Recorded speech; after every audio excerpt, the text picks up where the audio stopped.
para hablar sobre la importancia de los derechos de las y los niños en nuestro país. Agradecemos que esté con nosotros Tania Ramírez Hernández. Ella es directora general de la Red por los Derechos de la Infancia en México. Tania, gracias por esta comunicación. Hola, Vianey, buenas tardes. Muchas gracias a ustedes por el espacio y por detenerse, como siempre intentan hacer en Canal 11, a escuchar y a entender el mundo de las niñas y los niños. Empecemos de lo particular, si te parece, Tania, a lo general. ¿Qué hay de malo en este caso en el Estado de México, en donde un juez, por falta de pruebas, absuelve a un presunto abusador de una menor hoy de 6 años, pero bajo el argumento de que la niña no supo decir ni la hora ni el lugar? Pareciera una nimiedad, pero quiero que ustedes me lo expliquen. ¿Dónde está toda esta violencia estructural? Seguro. Me parece que es intuitivamente muy extraño que un juez, que incluso verbalmente está a punto de dar una sentencia condenatoria, de pronto cambie de parecer, y cuando el argumento tiene que ver con la falta de información o de precisión o de elementos probatorios sobre el lugar y la hora, creo que lo que tenemos que entender es que no es la niña quien estuvo mal al no poder dar o al no dar estos datos, sino que quien estuvo mal fue el juez, que no supo escuchar ni entender en el testimonio de esta niña lo que estaba sucediendo.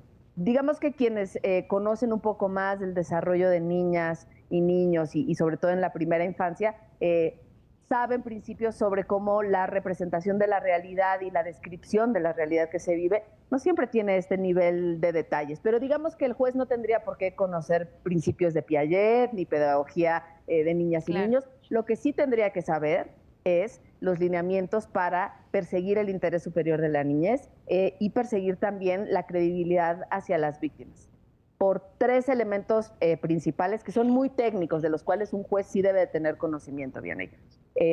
Dos casos de sentencias de la Corte Interamericana de Derechos Humanos en contra del Estado mexicano por casos de violencia sexual hacia mujeres, uno el caso Atenco y el otro caso Inés y Valentina, en donde la Corte le dice al Estado mexicano que basta con el testimonio de una mujer que denuncia violencia sexual para creerle, y creerle tiene que ver con los efectos jurídicos que esto tiene, ¿no?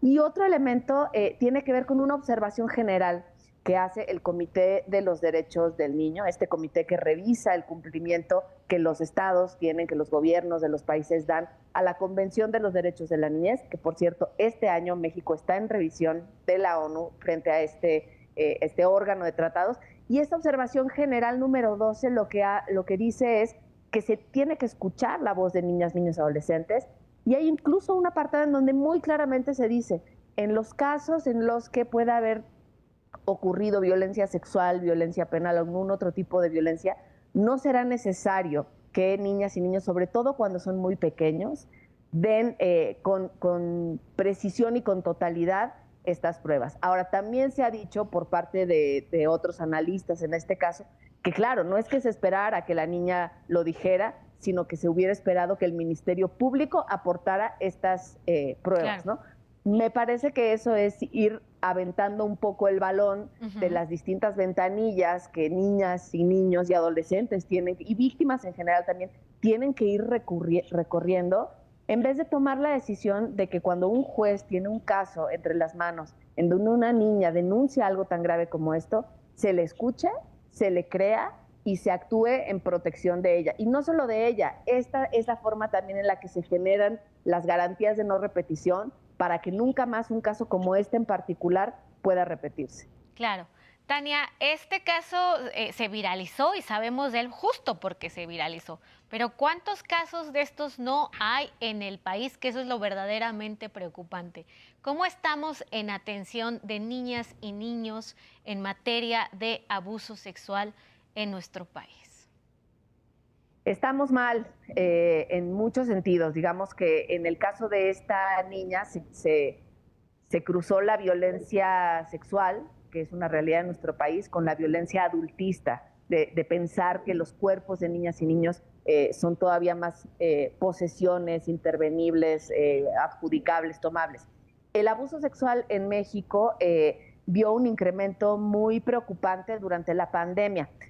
ahí nos pudimos dar cuenta de algo que ya se venía monitoreando y denunciando, que es que a menudo niñas y niños encuentran a sus agresores sexuales y a sus violentadores en los entornos comunitarios, domésticos o familiares. Entonces, con el confinamiento, esta tensión en los hogares creció y el contacto de los agresores y de los violentadores sexuales subió muchísimo, ¿no? Pero un dato que también me parece súper relevante, viene y la audiencia lo debería de tener claro, es que año tras año lo que hemos estado viendo es que de la enorme y creciente cantidad de casos de violencia sexual en contra de niñez y adolescencia, el 93% de los casos son niñas y mujeres adolescentes. Entonces, es importante también observar este caso a la luz de lo que hemos aprendido como país con sangre, sudor y lágrimas sobre la violencia sexual en contra de las mujeres y entender que este es también un caso de violencia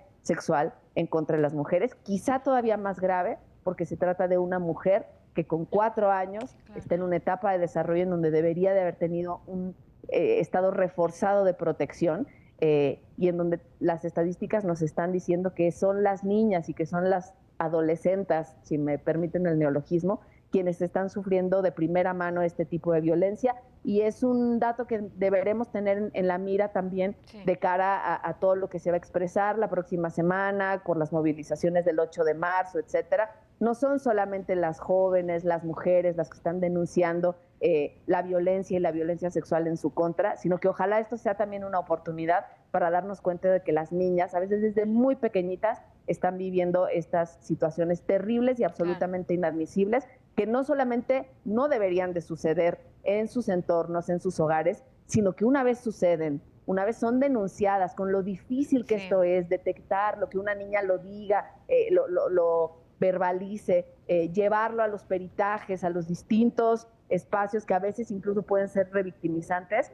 Imaginen la explicación que se le tuvo que dar a esta niña de 4 años para decirle que cuando finalmente este caso iba a llegar a un juez, a esa figura de alguien que va a decir quién es inocente y quién es culpable, tener que explicarle ahora este momento en el que la sentencia no la protegió, pues es francamente brutal. Tania, te agradecemos esta llamada y sobre todo ayudarnos a entender el momento en el que estamos pasando en cuanto a los derechos de la infancia. Muchísimas gracias y por supuesto estamos al pendiente en el Noti del 11. Gracias a ustedes por el espacio también. Buena tarde. Pone algo en la mesa muy importante, Tania, la violencia estructural que vivimos las mujeres y ya lo vimos, incluso las niñas y adolescentes. Continuamos.